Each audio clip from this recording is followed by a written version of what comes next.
Setiap nikmat yang kita dapatkan, apakah sanggup kita membalasnya kepada Allah Subhanahu wa taala? Garam di laut, asam di gunung, bertemunya di dalam kuali, dalam belanga. Dulu belum ada uang, belum ada duit. Jadi ibu bercocok tanam, menanam padi di sawah. Bapak pergi ke laut mencari ikan. Bagaimana supaya bapak yang punya ikan bisa dapat beras, ibu yang punya beras bisa dapat ikan, supaya jangan sampai yang bapak makan ikan selamanya tidak pakai beras, dan ibu makan nasi selamanya tidak pakai ikan. Maka ada namanya barter, bukan barbar. Ada namanya barter.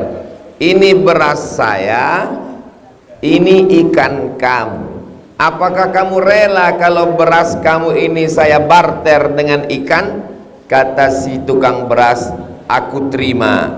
Kata si yang punya ikan, aku terima. Itulah yang disebut dalam jual beli, innamal bai'u antaradin. Jual beli itu sama-sama rela. Yang punya beras rela memberikan berasnya supaya dapat ikan, yang punya ikan rela memberikan ikannya supaya dapat beras. Hubungan kita dengan Allah Subhanahu wa taala tidak seperti itu. Dia kasih kita denyut jantung, dia kasih kita tetes darah, dia kasih kita buah pinggang untuk mencuci darah yang kotor, dia kasih kita paru-paru untuk menghirup dan menghembuskan nafas, dia kasih kita gerak detik mata terpejam, dia kasih kita lintasan hati, jantung dan pikiran. Maka semua nikmat besar ini cukup dibalas dengan satu kalimat, Alhamdulillahirabbil alamin. Makanya apapun yang terjadi selalu kita ucapkan Alhamdulillahirabbil alamin. Begitu mata kita terbuka tadi pertama kali, maka yang pertama kali kita ucapkan adalah Alhamdulillahilladzi ahyana ba'dama amatana wa ilaihin nusyur. Adik-adik kita membawa sajadah untuk menampung sedekah dari Bapak Ibu untuk apa ini? Pembangunan kubah masjid. Untuk kas masjid. Bagi yang lewat jangan pura-pura tidak lihat. Ada jamaah ini pura-pura khusus dengan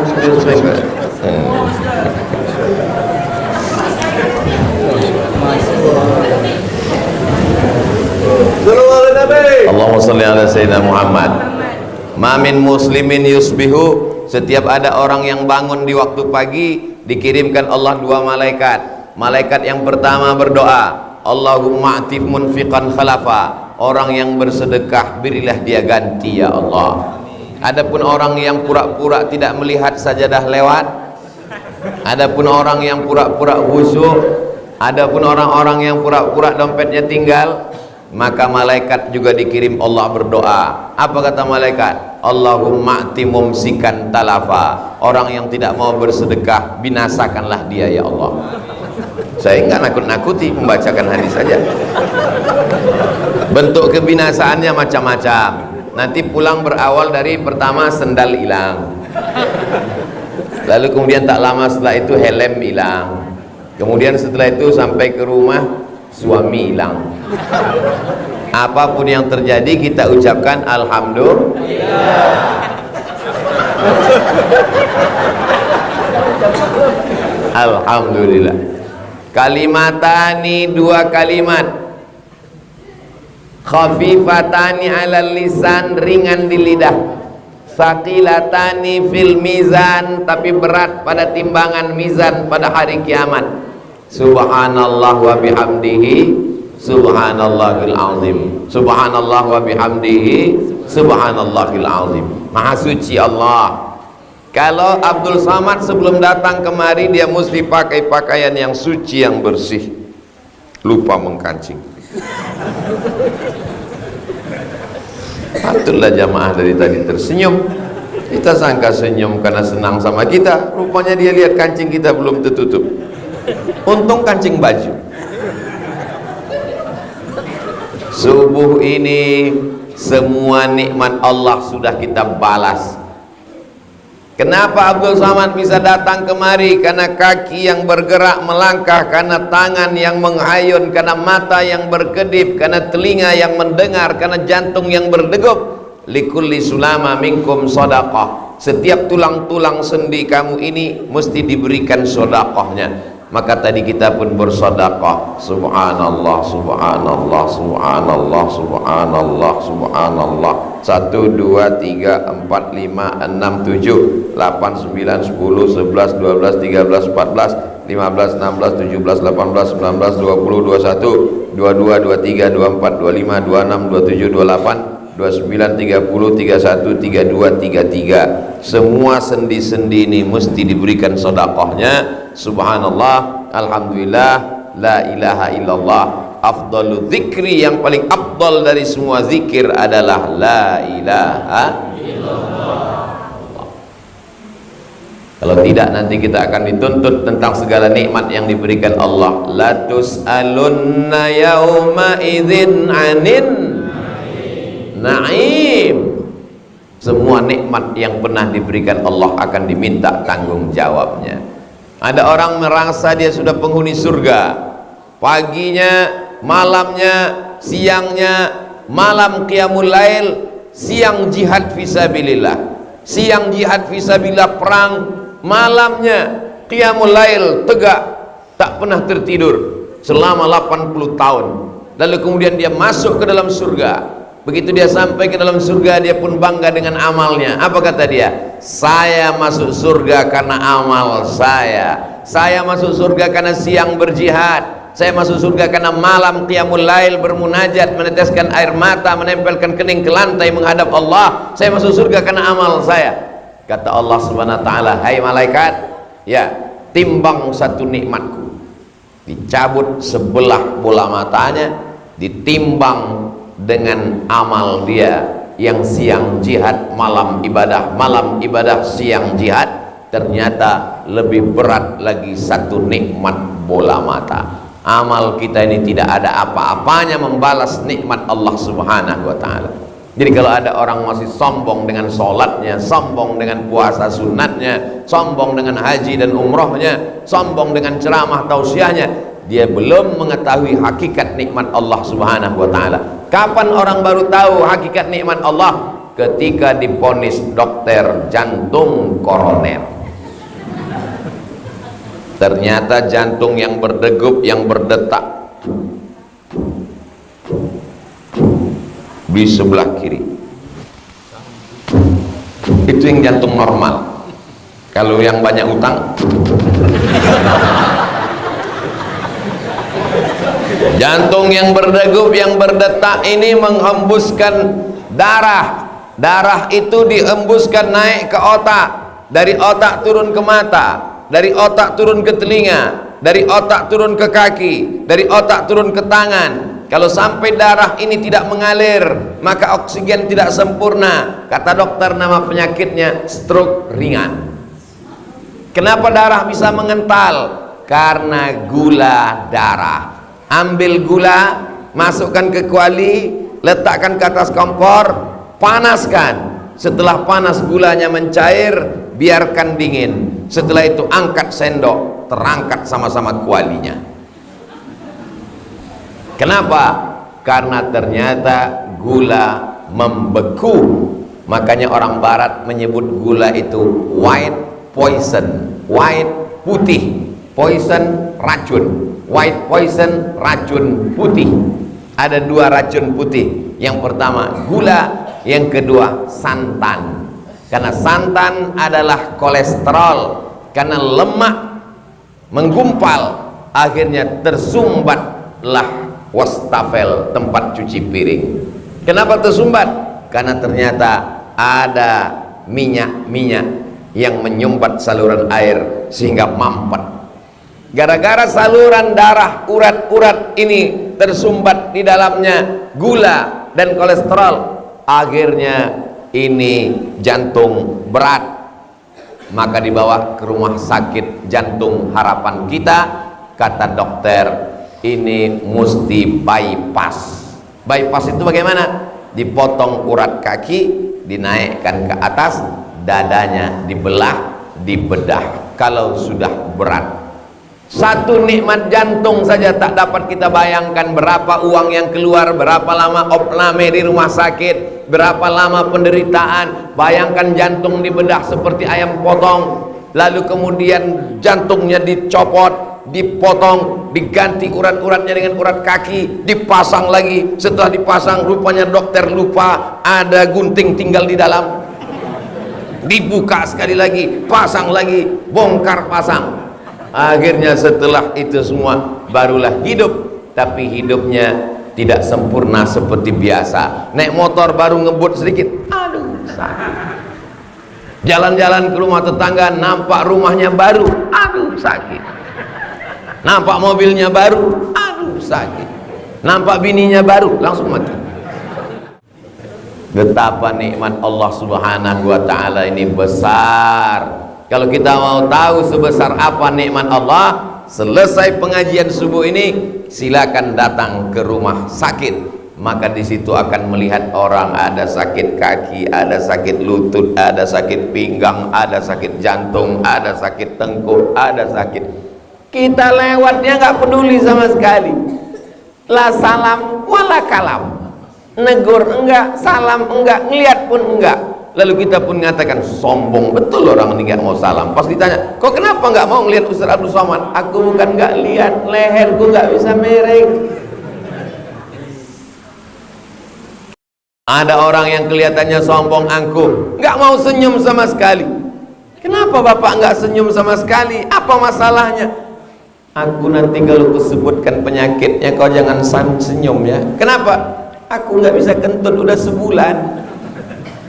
Bapak Ibu yang dimuliakan Allah Subhanahu wa ta'ala, alhamdulillah subuh ini semua yang hadir ini sehat walafiat.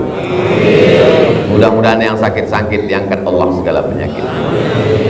Kalau ada mata terasa berat bangun subuh, lawan kantukmu, bangkit. Bayangkan ini adalah sholat subuh yang terakhir, karena Nabi selalu berpesan begitu, sallu salatal muaddi', jadikan solatmu solat yang terakhir. Saya solat di masjid Fastabiqul Khairat.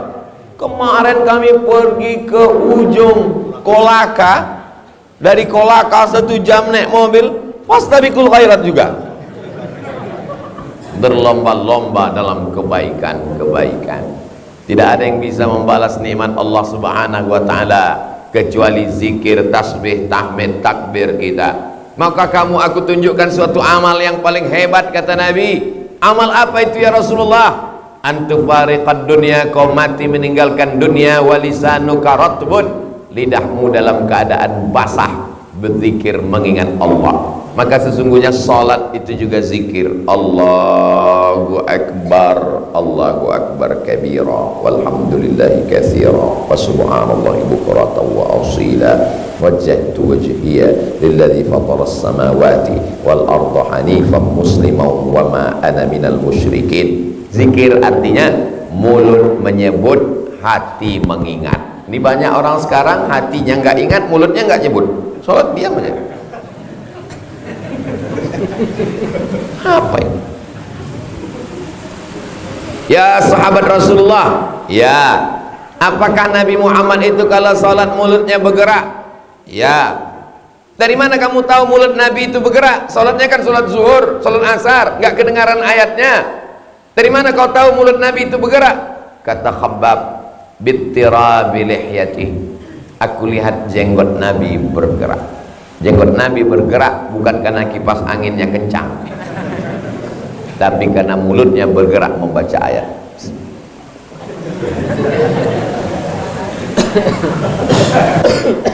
Dengan bergerak mulut membaca itu membantu khusyuk zikir. Apalagi kalau pakai nafas. Kata Syekh Ali Jum'ah, ulama besar Al-Azhar Mesir, di antara yang membantu khusyuk adalah nafas. Satu ayat, satu nafas itu membantu khusyuk. Bismillahirrahmanirrahim. Alhamdulillah. Jangan mentang-mentang zuhur, mentang-mentang asar, mentang-mentang 2 rakaat akhir isya, 1 rakaat akhir maghrib nggak bersuara, Fatihahnya 1 napas.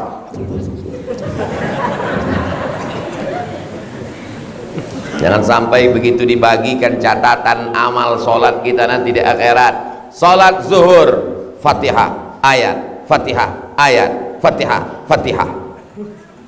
Sholat asar, Fatihah, ayat, Fatihah, ayat, Fatihah, Fatihah. Pas diberikan catatan kita, sholat zuhur, gorengan panas, gorengan panas, gorengan panas, gorengan. Kok gorengan panas? Karena nggak jelas.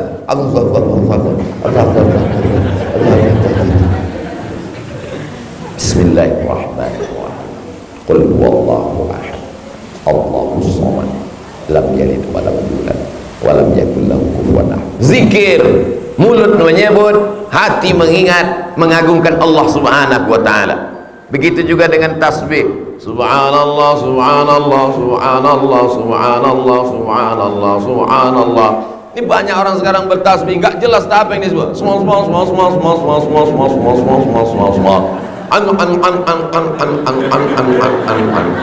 Tadi waktu saya jadi imam jelas apa nggak jelas? Jelas. Yang nggak jelas itu cuma hubungan kita. Afdalu dzikri fa'lam annahu la ilaha illallah hayyum mawjud, la ilaha illallah hayyum maqsud, la ilaha illallah hayyum baq. Hayyun, dia yang maha hidup, sedangkan aku bukan maha hidup, aku diberi hidup. Kalau Allah mau, aku sudah lama mati. Lalu kenapa hidup sampai sekarang? Kenapa Bapak hidup sampai sekarang? Saya rajin 4 sehat 5 sempurna. Kenapa Ibu sehat sampai sekarang? Saya rajin jogging. Berapa banyak orang sedang jogging mati? Berapa banyak orang habis jogging mati? Kau hidup bukan karena kau jogging, kau hidup bukan karena cukup vitamin, kau hidup karena Allah masih ingin kau hidup dan beramal soleh, bukan somat. Maka kita perbuat zikir kita kepada Allah. La ilaha illallah. Pas lapas Allah ke jantung sebelah kiri, karena di jantung inilah bisikan-bisikan setan. Alladzi waswisu fi sudurin nas. Setan yang berbisik di dada manusia. Dada bagian mana? Kanan, kiri, atas, bawah? Bagian kiri, karena di situ letak jantung. Berdegup, berdetak. Disitulah letak iman, disitulah letak Islam, disitulah letak benci, disitulah letak sayang, disitulah letak cinta, disitulah letak marah, disitulah letak emosi. Disitu setan berbisik. Usir bisikan setan dengan kalimah la ilaha illallah, la ilaha illallah, la ilaha illallah. Kata Imam Abdul Wahab Asy-Sya'rani, bergetar dari ujung rambut sampai ke ujung kaki, mengusir bisikan setan. Karena ketika lafaz Allah diucapkan kuat, maka setan lari tunggang langgang lintang bukang. Makanya ketika suara azan dikumandangkan, setan lari. Allahu Akbar, Allahu Akbar. Makanya kalau ada orang kerasukan setan, tiba-tiba ibu pulang ke rumah, bapak kerasukan. Ibu jangan takut, jangan ambil sambal terasi. Ibu bisikan ke telinganya, sayang, apa? Jangan, bisikan azan. Allahu Akbar, Allahu Akbar. Bisikan. Begitu cara mengusir setan. Begitu juga kalau datang angin puting beliung, ada kebakaran, ada ketakutan, ada kekhawatiran, bertakbir. Makanya Ustadz kalau sedang ceramah kadang-kadang Allahu Akbar. Jamaah heran, loh kok dia takbir? Ada jamaahnya ngantuk. Saya kalau khutbah Jumat, itu saya kalau khutbah Jumat enggak saya lihat teks. Kenapa? Saya lihat jamaah di mana angin yang paling kencang. Ada jamaah, wow, dipukul ombak, diempas gelombang, kencang angin. Allahu Akbar. Sampai masanya kita akan mati menghadap Allah Subhanahu wa taala. Ustaz Somad, kemarin di Instagram saya lihat Ustaz bawa motor. Di Highgas Official saya lihat Ustaz bawa motor. Ya, ketika motor itu melaju kencang, apa yang Ustaz ingat? Zikir. La ilaha illallah, la ilaha illallah. Semakin kencang 120. La ilaha illallah. Mana tahu kita mati. Andai mati kita, maka kalimat yang terakhir adalah la ilaha illallah. Jangan sampai kalimat terakhir waktu mati minyak goreng. Jangan sampai terakhir kalimat yang keluar mulut kita waktu mati surat tanah. Karena penuh dengan dunia. Man kana akhiru kalamihi la ilaha illallah. Siapa yang akhir kalamnya la ilaha illallah Muhammadur Rasulullah dakhalal jannah, maka dia akan masuk surga insyaallah. Mudah-mudahan kita ini semua akhir kalamnya la ilaha illallah. Apa yang sering kau pikirkan, apa yang sering kau ucapkan, apa yang sering kau renungkan, apa yang sering engkau dengar, apa yang sering engkau lihat, maka itulah nanti yang akan datang waktu sakratul maut. Maka orang yang di ruang tamunya ada kaligrafi la ilaha illallah. Supaya apa? Supaya mata sering melihat la ilaha illallah. Kalau ada orang yang suara musik di rumahnya la ilaha illallah, la ilaha illallah, la ilaha illallah, la ilaha illallah, supaya telinganya sering mendengar la ilaha illallah. Ucapan kita yang paling banyak subuh ini bukan sayang. Ucapan kita yang paling banyak subuh ini di antara semua tasbih adalah afdhalu dzikri fa'lam annahu la ilaha illallah. Kata Imam Fakhruddin Ar-Razi, meninggal tahun 606 Hijrah, malaikat maut, malaikat Israel, di keningnya tertulis la ilaha illallah. Supaya apa? Supaya orang waktu mau mati itu yang pertama dia lihat. Malaikat Israel ingin menolong orang supaya mati husnul khotimah. Coba tulis di Google www.google.com. Tulis di situ, search, mencari video orang mati sakratul maut, enter. Orang sedang duduk di mall mati, tiba-tiba matanya melihat. Apa yang dia lihat? Dia sedang melihat kening malaikat Israel pencabut nyawa. Kalau dia lupa, dia lalai, terakhir kali dia akan diingatkan oleh malaikat, pandang keningku. Tapi bagaimana memandang? Dia tak bisa ngaji. Apa yang dia pandang? Pas dia lihat kening, huruf hieroglif. Apa yang dia pandang? Iklan. Tapi ketika dia pandai mengaji, dia langsung ingat bahwa dia lupa, bahwa dia lalai, diingatkan dengan tulisan. Oh, ada tulisan, mati dalam keadaan la ilaha illallah. Sahabat yang baik, kawan yang baik, bukan hanya sekedar ngajak ke mall, bukan kawan yang ngajak jalan-jalan, ngajak nonton, tapi kawan yang membisikkan ke telinga sebelah kanan la ilaha illallah.